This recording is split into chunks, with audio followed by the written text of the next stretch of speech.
Oke Kak, hari ini sesi kopdar ke-63. Semoga sesi kopdar hari ini menjadi landasan agar kita memiliki pengertian sehubungan dengan besok saya akan menerbitkan kalender hari baik mancing. Sebelum saya ngoceh, saya mau minum kopi dulu.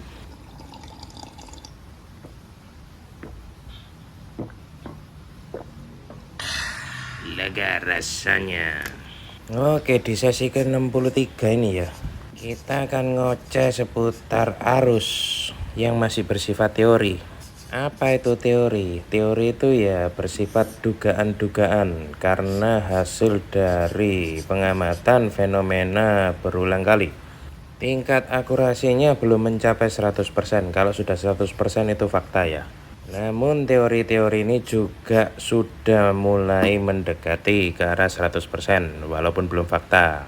Kenapa saya ngomong belum fakta ya? Faktanya yang ngerti ya ikan itu sendiri ya. Kita ini kan manusia, belum pernah jadi ikan. Makanya sebagai manusia cuma bisa sebatas teori. Yang tahu faktanya ya ikannya sendiri. Nah, teori yang pertama itu ikan itu juga bisa kenyang ya. Yang pernah pelihara ikan predator di kolam, kebetulan saya ini kan pernah pelihara bubara kecil ya, giant trevally yang masih bayi gitu. Hasil saya tangkap di laut, terus saya pelihara di akuarium. Saya mati-mati perilakunya itu, dia itu kalau makan lahap sekali, tapi ya ada satu titik dia pasti kenyang, karena dia lambungnya dia ada batasnya. Jadi sisa udang mancing itu selalu saya simpen di kulkas untuk kasih makan dia kan. Saya kasih makan dia itu sampai dia kenyang dan nggak mau makan lagi. Pertanda dia kenyang apa ya? Ketika dilemparin udang dia udah nggak mau ngejar lagi. Dia berhenti makan gitu. Nanti kalau lapar dia minta makan lagi. Dia biasanya nunjukin gerak-gerik ya. Kayak ngikutin jari tangan kita gitu. Karena ikan itu ya punya jiwa dan otak ya. Dia ngerti jari tangan kita yang selalu megang udang ngasih makan dia. Dia menduga ini 5 jari panjang-panjang ini bawa udang biasanya. Ngasih makan saya enggak ya, dia ikutin. Nah sifatnya itu beda dengan ikan yang non predator ya, kayak ikan koki gitu. Yang pelihara predator pasti tahu kira-kira. Saat nguras akuarium ya, ikan predator itu kalau tangan kita gosok akuarium ya, tangan kita kan masuk ke akuarium, gosok bersihkan lumut kan, itu kayak ada perasaan dia itu terancam gitu loh, kayak dia itu ada momok di belakangnya yang mengancam jiwanya, sehingga kalau habis nguras dikasih makan itu biasanya mereka nggak mau. Mungkin ya masih trauma gitu loh. Istilahnya di kalangan penghobi ikan itu ikannya masih stres. Jadi itu bicara soal naluri ya, naluri memangsa dan naluri dimangsa. Beda sama ikan koki atau koi ya. Dikuras dikasih makan ya dia tetap makan, dia nggak pernah punya perasaan terancam. Karena nalurinya koki dan koi ya otaknya isinya cuma makan, nggak pernah berpikiran dia bakal dimangsa orang. Tapi kalau ikan predator itu biasanya sih punya insting ya, punya naluri. Saya ini tugasnya berburu makanan dan bisa jadi saya ini diburu oleh ikan yang lebih besar dari saya. Itu ngomong soal naluri ya, pemberian Tuhan yang Maha Kuasa yang menciptakan mereka. Nah sekarang kita lihat di laut, misalnya ini ada ikan target ya, ikan predator, bubara gitu contohnya ya. Dia ketemu ikan-ikan kecil, otomatis naluri memangsanya muncul untuk dimakan. Nah sebaliknya dia ini juga pernah jadi ikan kecil ya. Dia pernah ada di posisi diburu ikan yang lebih besar, maka naluri berlindungnya juga ada. Tapi karena dia berhasil survive, akhirnya dia besar dan memburu yang kecil-kecil. Kalau dia sudah memburu yang kecil-kecil, dia kenyang. Kalau sudah kenyang, dia berhenti makan. Ngasih jeda ke perutnya gitu loh, sampai makanannya turun. Nah nanti kalau dia sudah lapar dan tahu waktu makannya, dia ya pasti makan lagi. Memenuhi perutnya sampai kenyang, sampai nggak mau makan lagi. Saya rasa setiap ikan pasti punya naluri ya. Dan dia pasti juga sudah paham gerak-gerik musuh targetnya. Contoh di konten kemarin ya, saya bahas soal ngotrek ikan cucut. Ikan cucut itu kalau mau diserok pasti lari. Saya nyoba mancing dikasih udang kupas ya nggak dapet. Akhirnya saya nemu caranya di kotrek. Dia nalurinya kepo terhadap kotrek, mendekat terus kebelit.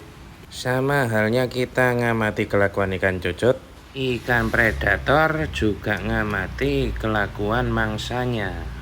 Ini kita umpamakan di dalam rumpon ya. Rumpon ini kan jadi habitat baik ikan kecil maupun ikan besar. Di dalam rumpon ini kan banyak ikan kecil. Ya mereka diciptakan Tuhan itu untuk jadi mangsanya ikan besar ya. Nah, arus sendiri itu kan terjadi akibat perpaduan fenomena pasang sama surut. Di kondisi tertentu kan arusnya memang baik seperti yang kita bahas di hari baik mancing itu ya. Mungkin loh ya secara teori kalau misalnya terjadi arus gitu, ikan-ikan kecil ini kan juga nggak mau terhempas arus hingga meninggalkan rumpon. Mereka bertahan sebisa mungkin di rumpon kan. Ya karena fisiknya kecil mereka berusaha ya sekuat mungkin melawan arus. Nah cuma ikan kecil ya tetaplah ikan kecil, mereka punya limit dayungnya untuk berenang itu ya. Sehingga gerakan mereka ya nggak selincah ketika nggak ada arus ya. Misal di posisi arus mati gitu kan mereka bebas berkeliaran. Nggak ada halangannya gitu loh. Karena posisi arus mati kan ya diem aja. Jadi ketika ada ikan yang ingin memangsa mereka kan ya mereka bisa bebas berlarian ke sana kemari ya.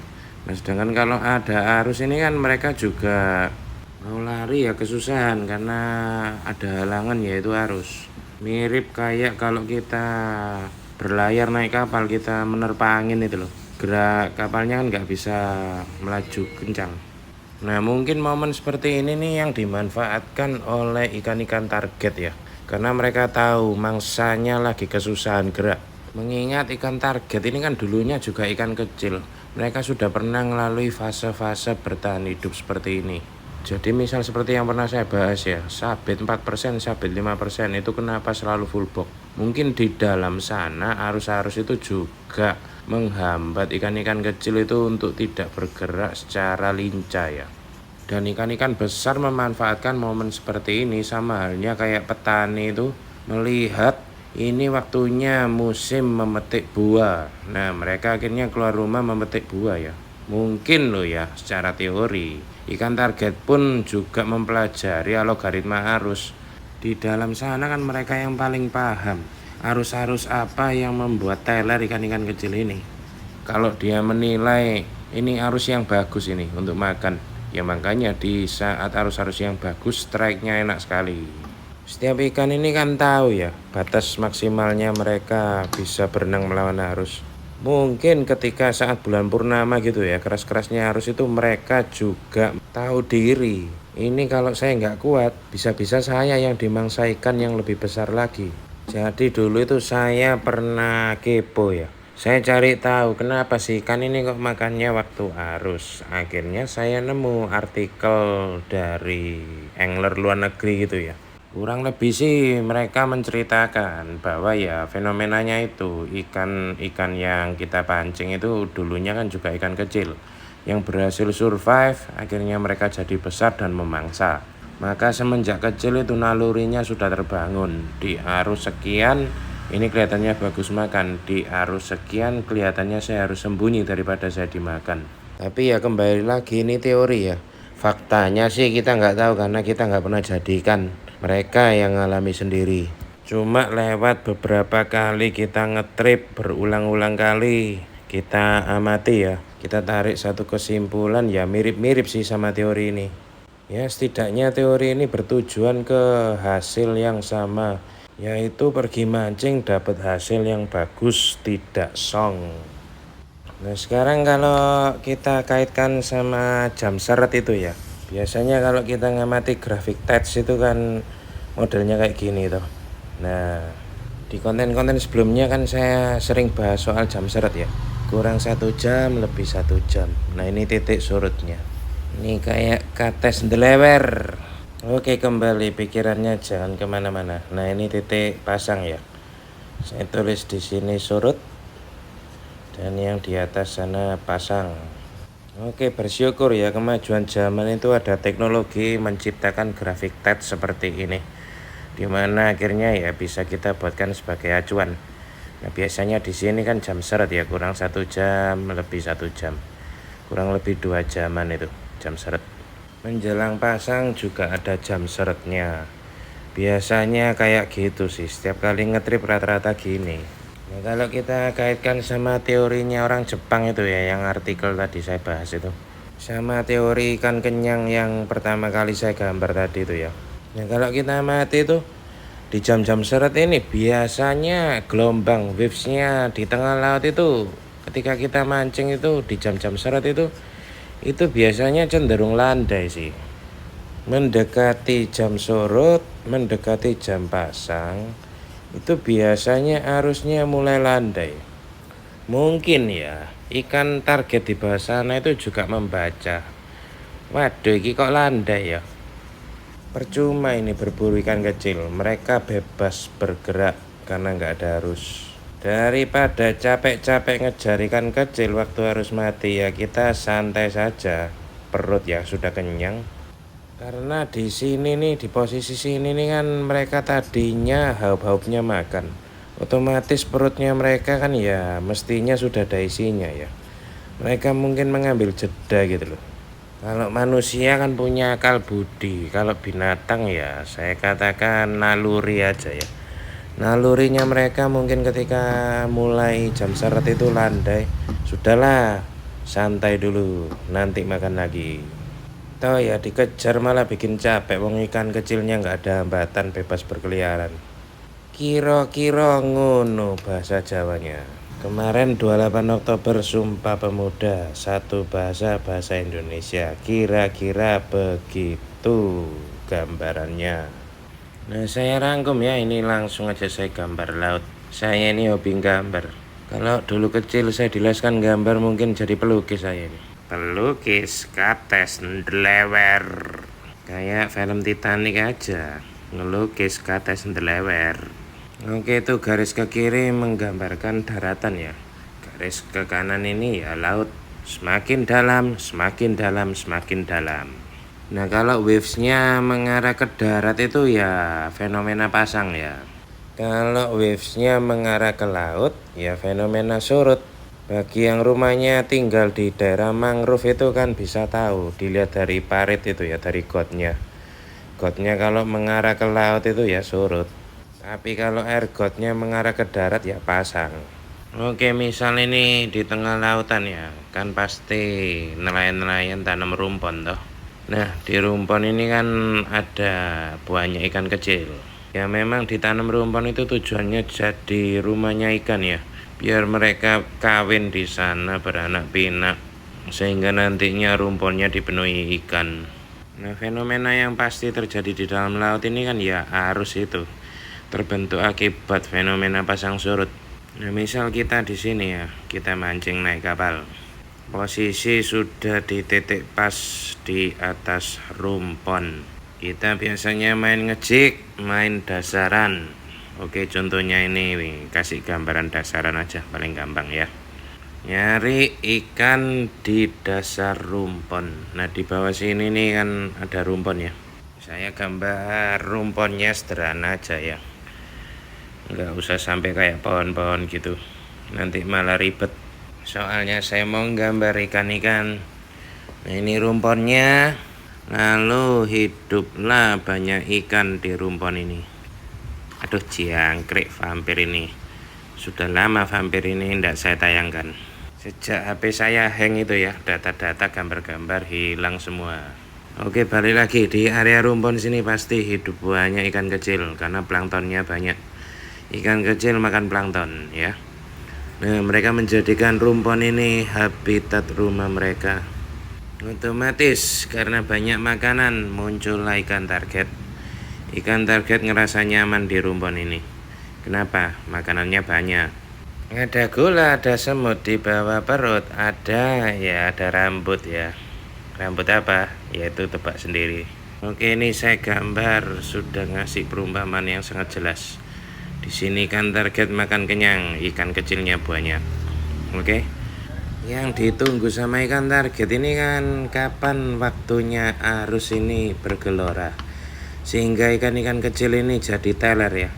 Mereka nggak mau terhempas, mereka bertahan tapi renang ya kesusahan kena arus. Nah kalau di posisi atas-atas ini ada ikan pelagis ya, tenggiri, barakuda. Nah saat ikan-ikan kecil ini berusaha melawan arus, mereka kan agak teler gitu, renangnya nggak maksimal, nggak bisa lincah. Disitulah waktunya ikan-ikan target ini tahu ini waktunya makan. Di saat jam-jam makan ini datanglah kita manusia menipu mereka. Disuguhi kail yang ada umpannya, mereka juga melihat, wah ini menunya beda ya, udang putih.